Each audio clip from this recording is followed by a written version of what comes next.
আসসালামু আলাইকুম ওয়া রাহমাতুল্লাহি ওয়া বারাকাতুহু।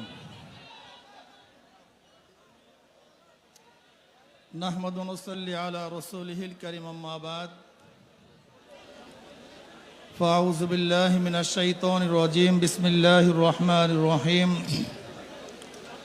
কুনতুম খায়রা উম্মাতিন উখরিজাত লিন-নাস তা'মুরুনা বিল মা'রুফি ওয়া তানহাউনা আনিল মুনকার ওয়া তু'মিনুনা বিল্লাহ। সাদাকাল্লাহুল আলিয়্যুল আযীম।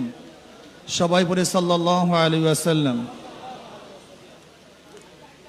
আয়োজকদেরকে ধন্যবাদ, দিন প্রিয় ইসলাম প্রিয় সবাইকে ধন্যবাদ।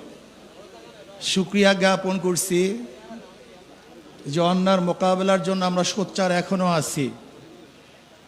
যতদিন পর্যন্ত মুমিন মুসলমানরা অন্যায়ের প্রতিবাদ করবে ততদিন পর্যন্ত গোটা দুনিয়ার থেকে ইসলাম মুসলমানকে ধ্বংস করার ক্ষমতা কেউ রাখবে না, ধ্বংস করতে পারবে না। কিন্তু যখন আমাদের মধ্যে প্রতিবাদ বন্ধ হয়ে যাবে, ইসলাম ধ্বংস হয়ে যাবে। যাই হোক, হিজবুত তাওহীদ কি ও কেন, এদের বিরুদ্ধে আমরা কেন সম্মেলন ডেকেছি, কেন এসেছি, বক্তাগণ এতক্ষণ পর্যন্ত বক্তব্য দিয়েছেন, নিশ্চয়ই আপনারা উপলব্ধি করতে পেরেছেন। আমি মনে করি এই সম্মেলনের দুইটা দিক, হয়তো হিজবুত তাওহীদ জিরো হবে অথবা হিরো হবে, হয়তোবা জিরো হবে অথবা হিরো হবে। যদি সম্মেলন থেকে কোনো রেজাল্ট আমরা অর্জন করতে না পারি, তাহলে এই সম্মেলন মনে করবেন পুরা হিজবুত তাওহীদের পক্ষে চলে গেছে, সে ফেমাস হয়ে যাবে। আন্তর্জাতিক ইসলামের দুশ্মনেরা তাকে লুপে নিবে, তাকে ইসলামের বিরুদ্ধে কাজে লাগাবে, ইসলামের বিরুদ্ধে যত প্রকার ষড়যন্ত্র আছে তার মাধ্যমে করাবে। যদি এই সম্মেলন তার বিরুদ্ধে কোনো অ্যাকশনে যেতে না পারি, তাহলে গোটা সম্মেলনটা হিজবুত তাওহীদের পক্ষে, এটা আগে মাথার মধ্যে নিতে হবে। আর যদি হিজবুত তাওহীদের বিরুদ্ধে কোনো অ্যাকশনে যেতে পারি, হিজবুত তাওহীদকে বন্ধ করতে পারি, ওর মুখোশ উন্মোচন করতে পারি, সরকারকে মেসেজ দিতে পারি যে অবশ্যই হিজবুত তাওহীদকে বন্ধ করতে হবে, নয়তো এই জনগণকে কোনো অবস্থাতেই থামিয়ে রাখা যাবে না, তাহলে হিজবুত তাওহীদ জিরো হবে। আমি মনে করি আমাদের ওলামায়ে কেরামরা বাতিলের বিরুদ্ধে বারবার আন্দোলন করেছে, কিন্তু সাকসেসের ধারাটা আমাদের ফান্ডে খুবই কম। কাদিয়ানীদের বিরুদ্ধে দীর্ঘদিন পর্যন্ত আন্দোলন করেছি, কিন্তু নিষিদ্ধ করতে পারিনি। বাতিলদের বিরুদ্ধে বিভিন্ন সময় আন্দোলন করেছি, কিন্তু এখনো বন্ধ করতে পারি নাই। কবর পূজারী, মাজার পূজারীর বিরুদ্ধে হাজারো আন্দোলন করেছি, কিন্তু এখনো বন্ধ। এর কারণটা কি একজন চিন্তা করেছেন? এখানে যেই লোক আছি, এই লোকেরা আজকে স্টেজে যে ওলামায়ে কেরাম আছেন এবং আমরা যারা উপস্থিত আছি, আমরা সরকারের কাছে কোনো দাবি করবো আর সরকার মানবে না, এটা হতে পারে না, এটা বাংলাদেশে হতে পারে না।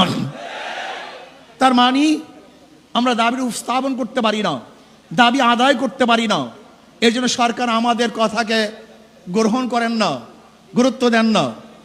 আমি আজকে প্রস্তাব দেব আয়োজক কমিটির থেকে, আপনার স্বল্প একটা সংখ্যক স্বরাষ্ট্রমন্ত্রীর সাথে যোগাযোগ করুন, বৈঠক করুন, স্বরাষ্ট্রমন্ত্রীর সাথে বৈঠক করুন, এমনকি মাননীয় প্রধানমন্ত্রীর সাথে বৈঠক করুন।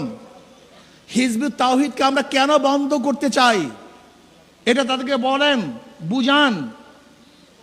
যদি আপনারা তাদেরকে বুঝান, আমি মনে করি অবশ্যই বুঝতে বাধ্য হবে। যদি তারা সোজা আঙ্গুলে না বুঝে, তারা বাঁকা করে আঙ্গুল তাদেরকে বুঝাবো ইনশাআল্লাহ। আমরা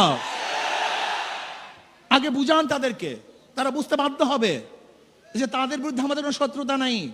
তারা ইসলামের দুশ্মন, আমাদেরও দুশ্মন। ইসলামের যারা বন্ধু হবে তারা আমাদের বন্ধু হবে। এর জন্য আমি প্রস্তাব করব স্বরাষ্ট্রমন্ত্রীর সাথে একটা বৈঠক করা হোক, অথবা প্রাইম মিনিস্টারের সাথে বৈঠক করা হোক। এরপরেও যদি সরকার এই ওলামায়ে কেরামের, তাওহীদি জনতার কথাকে গুরুত্ব না দেয়, তাহলে সরকারকে কিভাবে গুরুত্ব দিতে হয় সেই ব্যবস্থা আমরা গ্রহণ করবো ইনশাআল্লাহ। প্রিয় ভাইরা আমার, আমরা ঐক্যবদ্ধভাবে যদি এই হিজবুত তাওহীদের এই বেঈমান ওর বিরুদ্ধে আন্দোলন করি, সংগ্রাম করি, তাহলে বাংলাদেশে কোনো জায়গায় কাজ করবে এরকম কোনো জায়গা বাংলাদেশে ওর জন্য থাকবে না। সমস্ত জায়গা বন্ধ করা হবে, ওর প্রদর্শনা বন্ধ করা হবে, ওর কাজ বন্ধ করে ইনশাআল্লাহ হকের দাওয়াত গোটা বাংলাদেশে আমরা ছড়িয়ে দেব। যদি ভবিষ্যতে আপনাদেরকে আবারও ডাক দেওয়া হয়, অবশ্যই ইনশাআল্লাহ আজকে যেরকম আগ্রহ করে এখানে এসেছেন, ভবিষ্যতে আসার জন্য প্রস্তুত থাকতে হবে।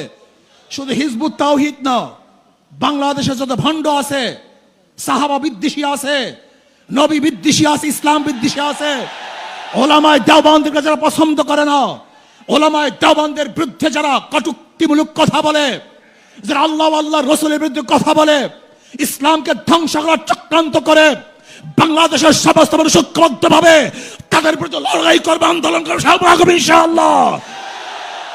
এর জন্য আসুন ঐক্যবদ্ধভাবে সবাই মিলে জিলে ইসলামের দুশমনের বিরুদ্ধে আন্দোলন করব, সংগ্রাম করব। আল্লাহ পাক রব্বুল আলামিন এই আন্দোলন এবং সংগ্রামে হককে বিজয় করার আন্দোলনে সবাইকে শরীক থাকার মতো, ঐক্যবদ্ধ থাকার মতো তৌফিক আল্লাহ পাক আমাকে এবং আমাদের সবাইকে দান করুন। যারা আয়োজন করেছেন, এসেছেন, সবাইকে ধন্যবাদ জ্ঞাপন করি। আমার বক্তব্য শেষ করছি। ওমা আলাইনা ইল্লাল বালাগ।